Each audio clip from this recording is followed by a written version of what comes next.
I'm Austin. And I'm Cloud. And this is We Watch Monster Movies.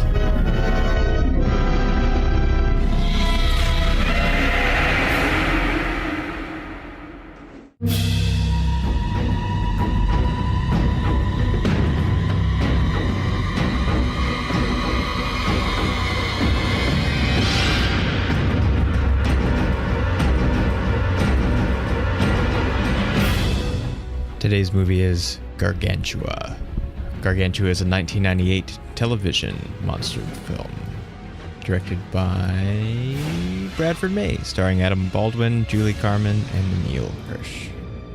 Have a plot synopsis. So a father and his son, after losing the mom/wife, end up finding themselves in New Guinea. I think that's where it's supposed to be. It's like at the island of Malu or whatever, but it's like in New Guinea. Because okay, moving on. But an earthquake causes an opening in a trench, which causes these amphibians, which I don't understand how they're amphibians, to come out of the water from the deep sea, who have been mutated thanks to pollution, especially pesticides, and the scientists don't want them to die.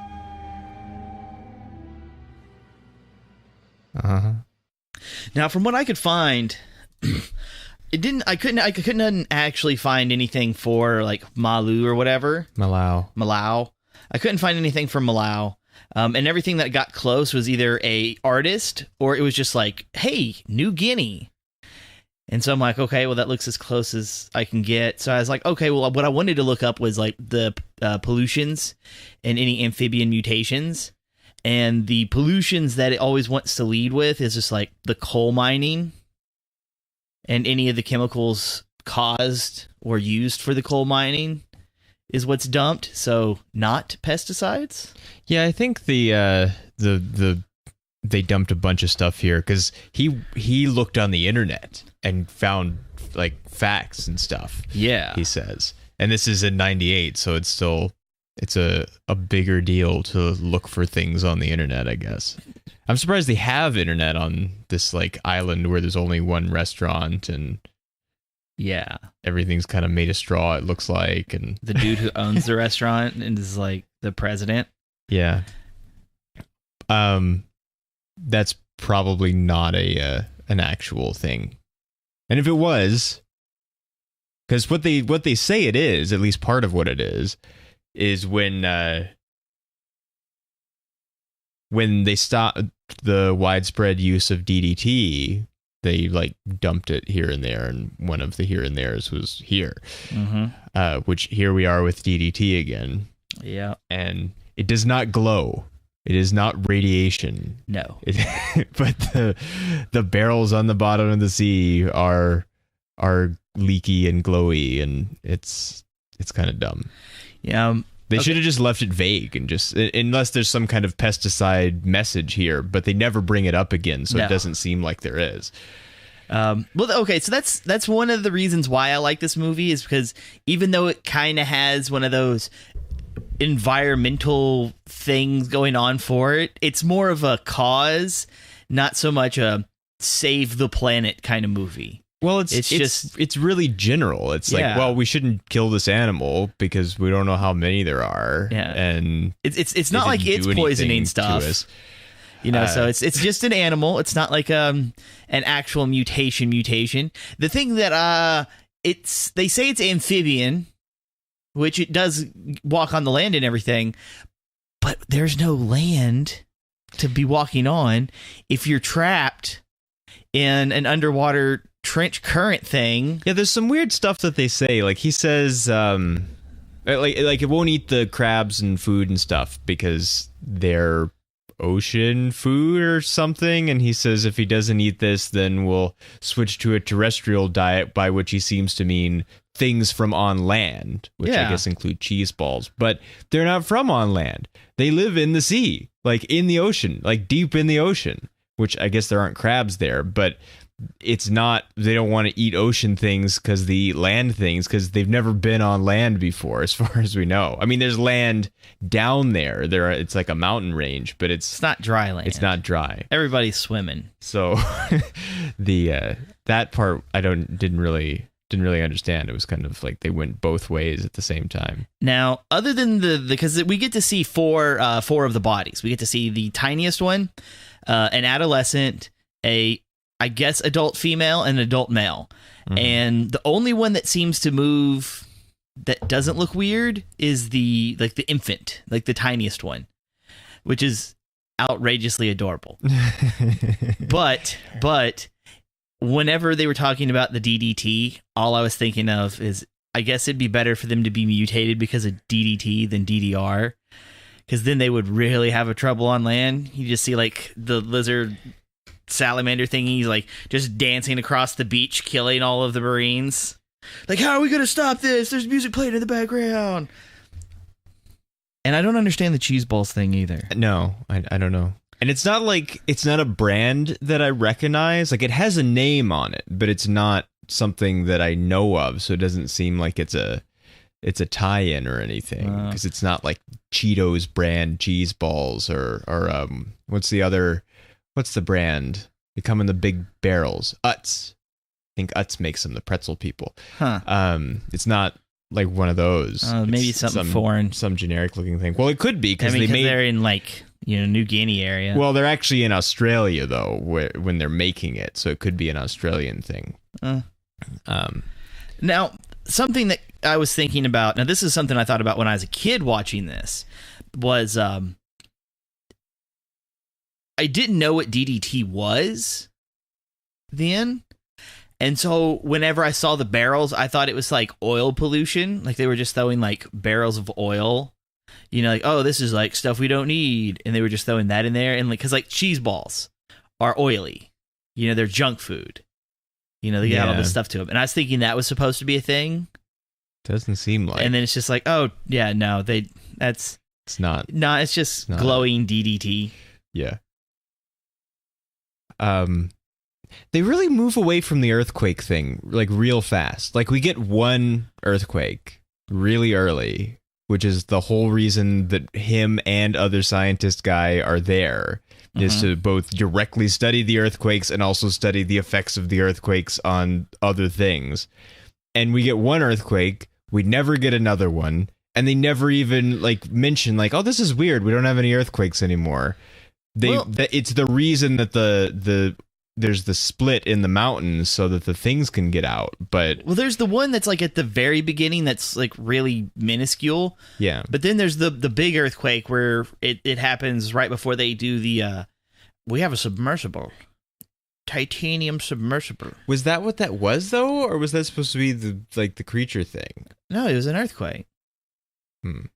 Like, even the big one isn't that big. I don't even remember that happening. Island. Like, I remember them getting into trouble once they were in the water, but I don't remember another earthquake. No, the earthquake was when they were on land. I don't remember that. Because they were they were back in the bar area, and they were eating food, and it was like an earthquake. And that's when we got to watch, like, all of the beer fall off the counter, and then there was that one that didn't. Yeah, well, I thought that's the only one I remember, though. Well, that's the big one. There was like the tiny one that at the beginning of it, when it's just like, yeah, we're studying earthquakes. Oh, when he's on the beach? I didn't even realize there was one. Yeah, it was just like, and then that was it. He's like, oh yeah, like this dude, he's studying the earthquakes that's going on. Why did he have the gun? I don't know. It came from the magic orange box of things we need for a movie. No. Why does he have it right then? Because he's got the case open and everything. It's the first thing we see of him when he's on the beach right at the beginning, is he's got the case with the gun in it, and he's kind of like taking it out, looking at it, and he just kind of puts it back once the reporter guy walks up. But he doesn't do anything with it, and they don't seem to be... Oh, after he walks back to get the thing from... Okay, yeah. I don't know. Why does he have the gun out? Nothing's going on. Yeah, I don't know why he picked it up. Because like that, the son walked over there, grabbed the wrong thing, took it to him, and his dad's like, "You're dumb," and then walked back over there. I think it's just to show us that he has one. Maybe we get to see it when the kid opens the case, anyways. Yeah, because it's right there, and then the case opens up so we can see it, and then it pans up a little bit so we can see the thing the kid takes out. And we still don't even know what it was. No, I don't know what it was. I don't know what he needed either. I don't know what the right thing was. Here you go, Dad. Um, if you're going to be my assistant, you need to learn the tools. Well, it'd help if you teach me. We haven't had anything on screen. No. He doesn't seem to have had anything off screen either because he doesn't know what the tools are. I want to know why the dad was upset. Like whenever the kid finds the little creature, and he's like, Dad, I found something. He's like, not now. Like at this point in time, no one knows there's anything else in the water. Well, no, I think that's what it was because like the townsfolk were upset, or in particular, the New Zealand guy was making a fool of him. And so I think he was just angry that things didn't go the way that he had wanted them to. Well, see, they didn't even know if they were going to find anything to begin with. No, but I think he wanted to find something, and then they took all this time, and they canceled all the fishing and everything, and then came back empty-handed. And like so. we need to have him upset to create tension between him and his son for later.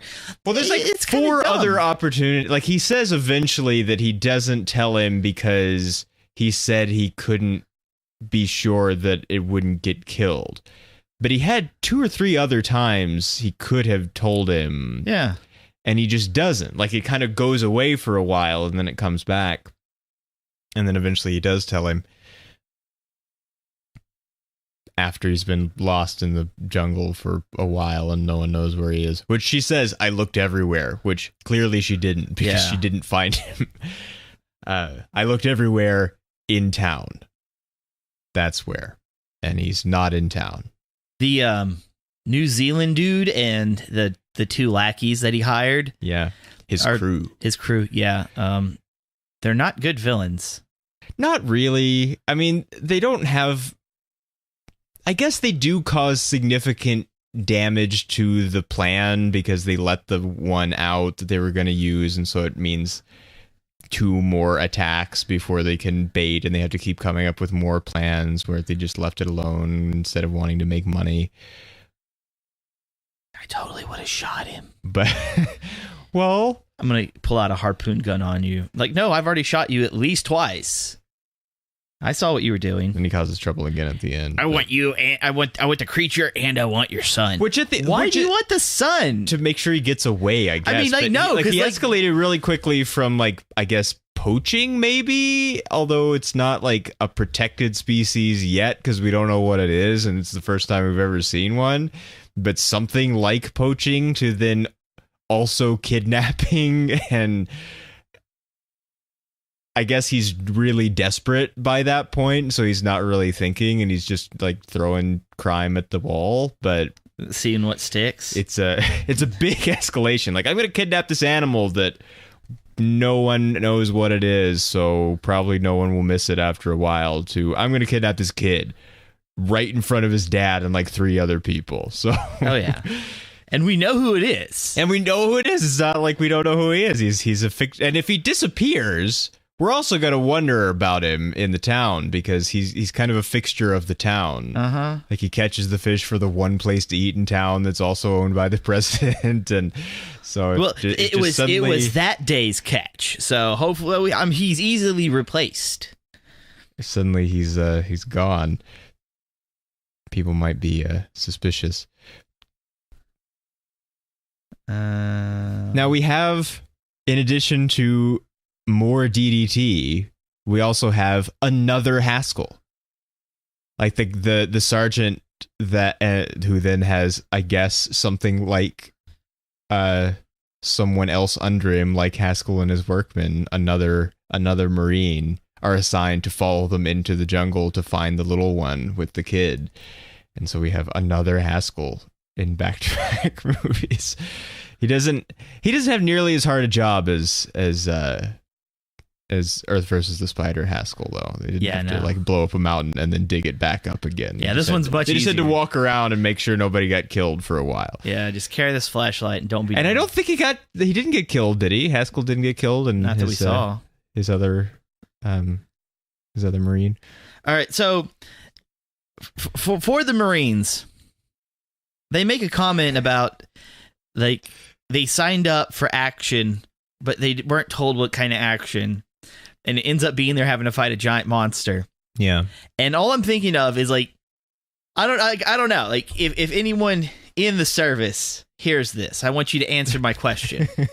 Would you rather go out being killed by a giant monster or being shot or exploded up by another person? And yes, I said it that way on purpose. Because, like, honestly, being killed by a giant monster sounds way cooler. I guess you probably get your family gets a medal either way, and it's a better story. Yeah, big footprint looking medal. Yeah. I don't think we have one of those. We don't have giant monsters currently, so no, probably they could figure out some the ribbons that go on the like the other side. One of those could probably be monster combat or something, but because those are easy to like come up with new ones for special situations. All right, so when it comes to this monster, I want to know how so of the crew for the New Zealand dude, the one who didn't get hurt when releasing the adolescent. And he's like, go find the adolescent. So the one that actually finds it. Yeah. It's walking on the beach. And then he gets eaten. Yeah. How can you, like, not see it while you're looking ahead? I don't know. Because he's looking in the direction and then just looks straight up and it's right there. Like, it has to be in front of you for this to happen. Like, what is going on? Not paying attention.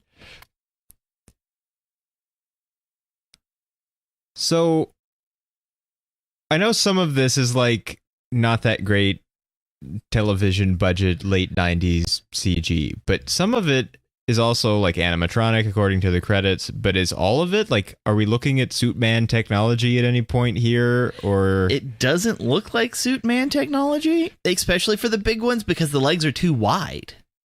Yeah, I guess. Like, you know how hard that'd be to stand? Well, they kind of waddle, though. They walk kind of funny, so it could be that there's a guy in there just stretched way across. I don't know. Yeah, but see, okay, so if you were to stretch your legs out, now I'm sure there's somebody who's going to disprove this, but if you stretch your legs out like that and then try walking the same way, like, you would have to walk with, like, sticking your legs out as you walked. Like, they were full on just this. Yeah. And that's why I had to make, like, the dancing joke, because their walk looks so dumb. Now, granted, like I said, like the baby one, like it spends most of its time either walking on all four legs, which looks better, or it has like, oh, it's so small I can only see the top of it through the bushes kind of thing. So that definitely helped. I don't know. I have this note here, but it's, if you want to fish, take care. Oh, that's right. Okay. So one of the things that the New Zealanders crew does is they take people out to deep sea fish. Yeah, you better finish that sentence, because otherwise it sounds really negative. Yeah. Maybe kidnapping wasn't an escalation if they just take people out. Just dump them out in the ocean and just come back. Like, no, we didn't have anybody rented for today. But, you know, that's the thing is, like, you know, if that's because they took out the rich guy they're going to sell the thing to on, like, fishing trips or something. But, like, take care of your boat, man. Yeah, it's pretty rough. Yeah, it's because the thing is, like, if you're just going out there to fish and that's what your job is to fish, then the way your boat looks isn't as important, because as long as you're bringing the fish in. But when you have like the tourism part of it, where it's like, no, like we take people out to deep sea fish, we need to look presentable. Like your boat looks like it's literally rusting underneath you. Like you don't have to worry about barnacles, because your boat is like going to rust into dust. Yeah, well, remember the boat in 47 Meters Down? Like the crane rusted off. Yes, like while they were using it. So, and their boat was very rough also. At least somebody reacted to it then, though. Like the girls were coming on, they're like, "Eee." Yeah. But this is just like, I mean, it's sure it's fishing, but maybe it's not as bad as it looks. Maybe it's just surface rust. And they don't seem to make very much money, so, which is why they want to escalate to poaching. That, I guess, boat maintenance is expensive. So no. All they have to do is take a brush to it. I guess. Just clean it up. Clean it up. Put some paint on. Yeah.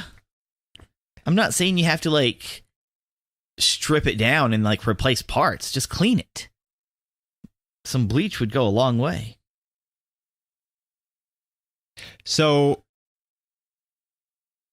we'll be coming back in comparative ways to this later, meaning not in this episode. But we have to mention that this came out on television the same night as 1998 Godzilla came out in the theater.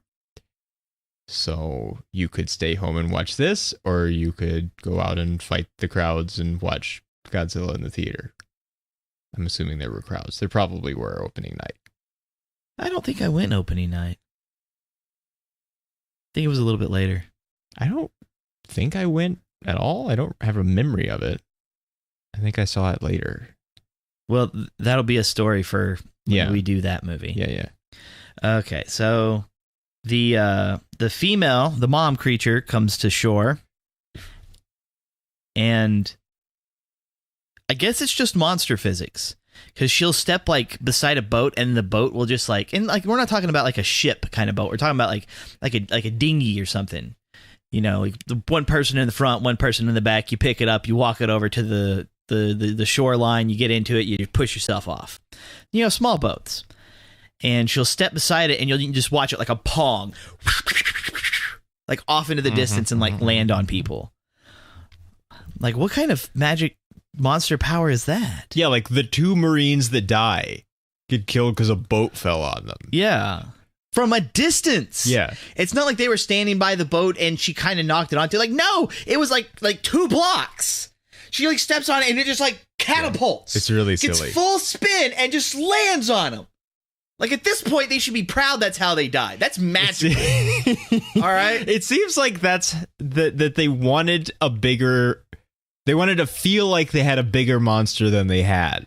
And so when the attacks are going on... I mean, at least it doesn't change size in unpredictable like ways or something like the spider. But, I mean, they do escalate in size, though. Every time we see one, it's a bigger one. But and stuff's just on fire. Like, things are on fire. Things are on fire. Things are exploding for no reason. Like, that's a hut made of straw, some leaves, some sticks. It's flammable, yes. But where did the explosion come from? People are running everywhere. Like, when nothing is happening, even. Like, in between attacks, people are just running everywhere. And apparently there are thousands of people on the island. Manny tells us at one point. Thousands. We don't see thousands. It seems plural. Unlikely. There's one place to eat. But... I didn't see a farm. No. Jungle Beach, couple shacks, a bar, and a hotel. Yeah, and which is like the Hotel Ritz, it's called, and it's also made of straw. Yeah, and then the little hospital area that's just a couple beds underneath a hut. You know, so yeah, which is apparently free. Wonder what happened to that guy that's coming in when they're going out after the tetanus shot, because it looks like his arms hurt pretty bad, but. We don't know what's happened at that point.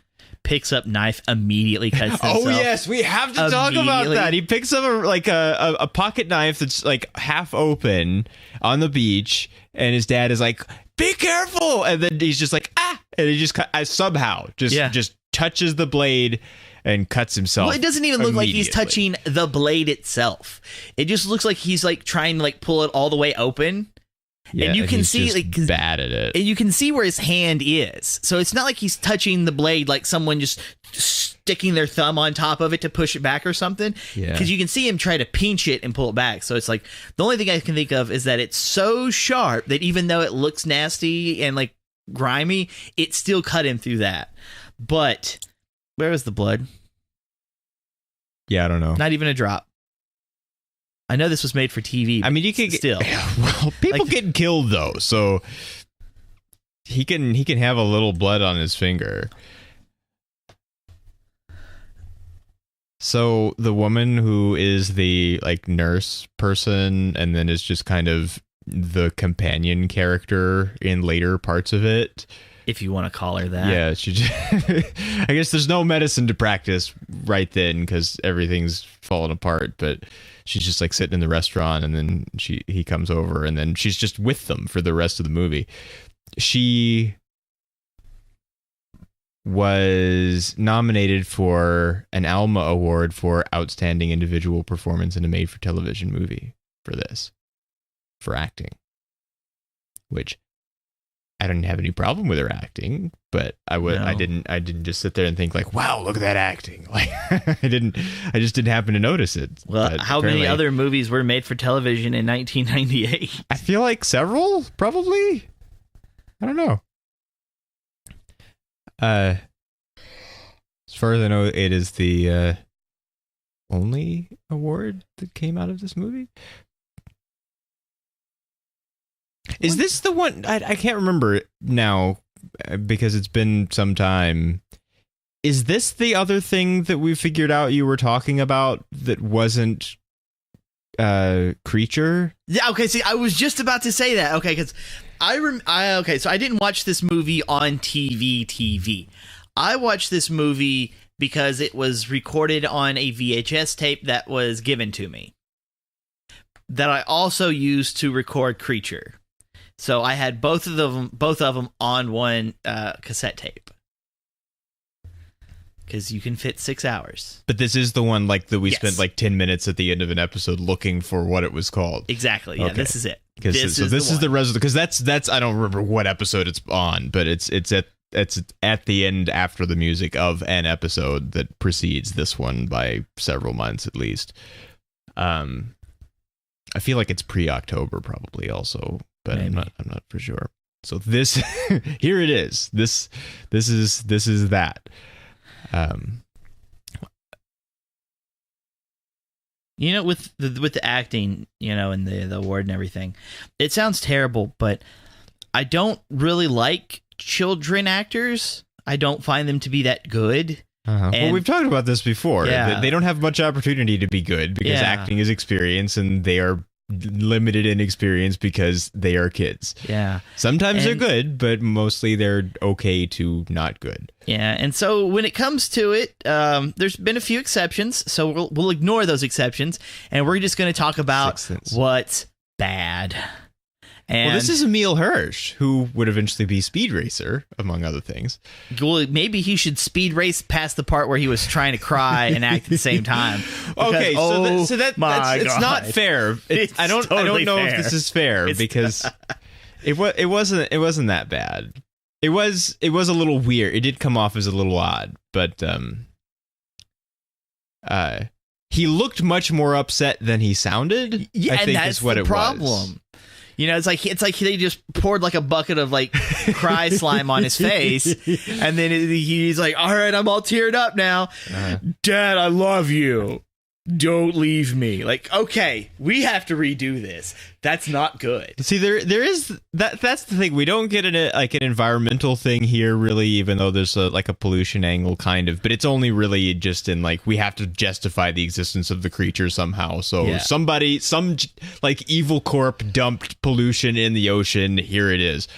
But we're not gonna make any comment on it. And there's not really like a species protection thing here. It's just like a general like we're scientists. This is how we would do things kind of thing. But what there is like a father thing that runs through this in like a significant way because like he's a single father because the mom died of unknownness about a year ago. Well, a full year. Because it's about a year, but then when they're like crabbing on the beach, then he says it's been a full year, you know, and so it's been a year, and they kind of have issues, but also kind of not, and then it's like the monster dad takes the monster kid, and that's why he's not like afraid for it anymore, and it's like the last thing we hear in the movie. Is he's okay, he's with his dad, and then they kind of hug, and there's this father thing kind of planted through it, which is kind of odd. I mean, there's nothing wrong with like a father kind of message, but it's a weird thing to decide. I don't like how it's used. No, well, it's kind of not used, really.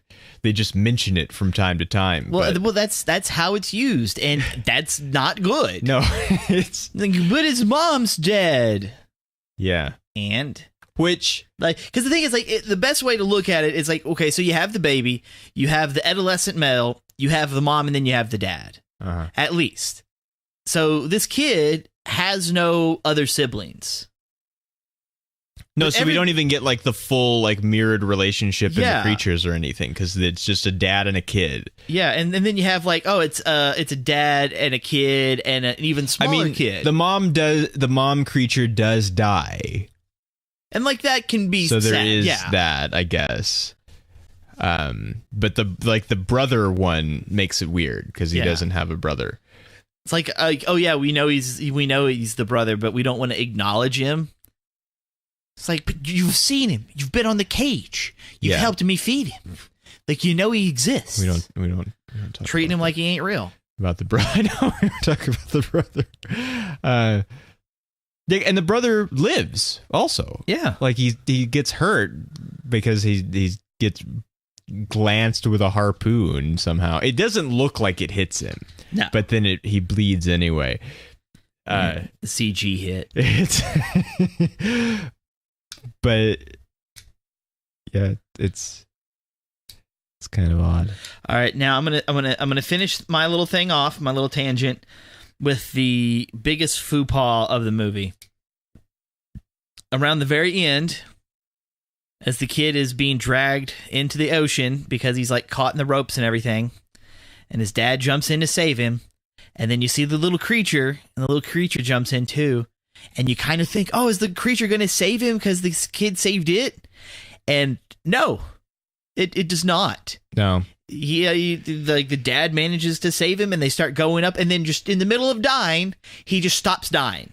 And he then dying. Pets the creature, and then it just keeps going. It's so silly. Like you're dying, man. Like because he's breathing out bubbles. He's in bad shape, and then he just like stops and kind of smiles at the thing, pats it on the head. Oh my god! Yeah, it was weird. It was really weird. I think that's the part I disliked about the movie the most. Like, it really was, because, like, it threw me out, because, like, oh, okay, I can kind of understand this, I'll kind of accept that, like, that's not my favorite part, but I'll let it slide because it's how it's used, okay, blah, blah, blah, blah, dying, oh, I wonder who's going to save that kid, why is he petting it? Oh, I forgot, they do have another crime, the New Zealand guy and his crew, because they also blow up that car to distract everyone. Oh, that's right. And I'm not sure exactly what crime that is, but it's not, I don't think it's legal to just blow up somebody's car like that.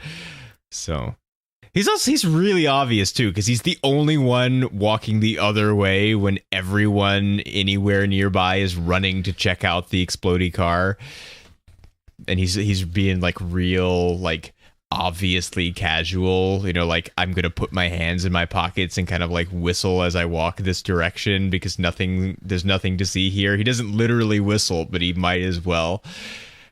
Nobody pays him any mind.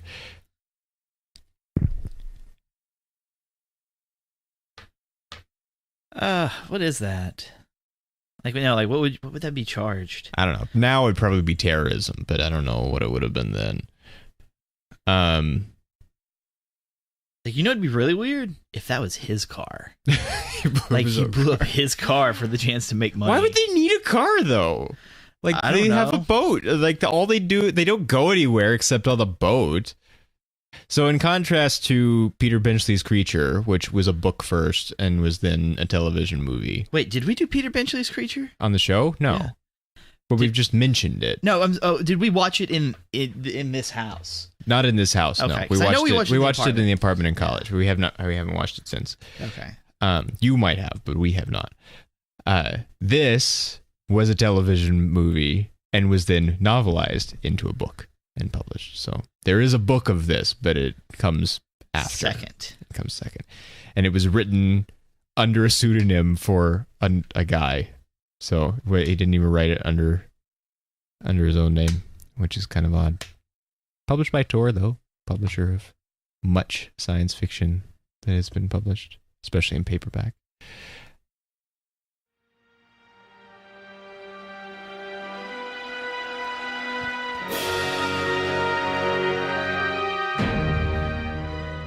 So how do we feel about stars? Ooh.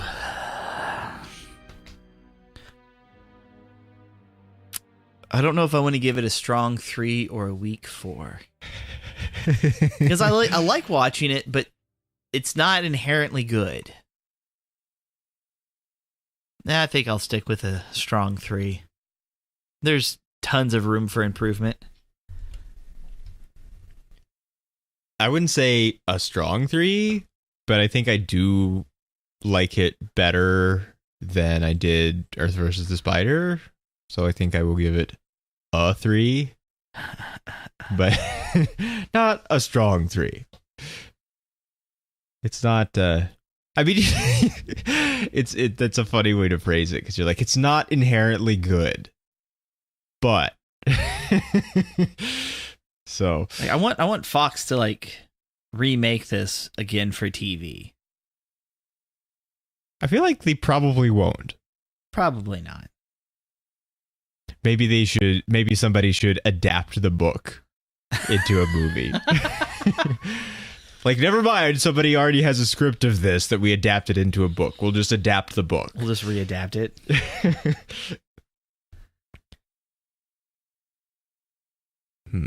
And then we'll make a comic book series out of it. I mean, we're breaking all the rules. All the rules.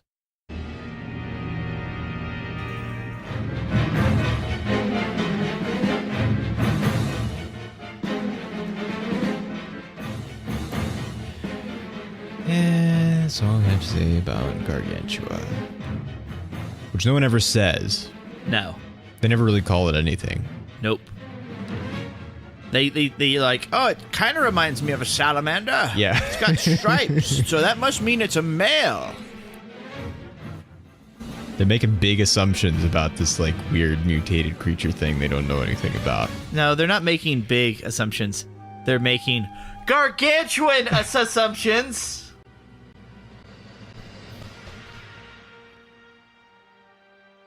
We'll see you next time. Later.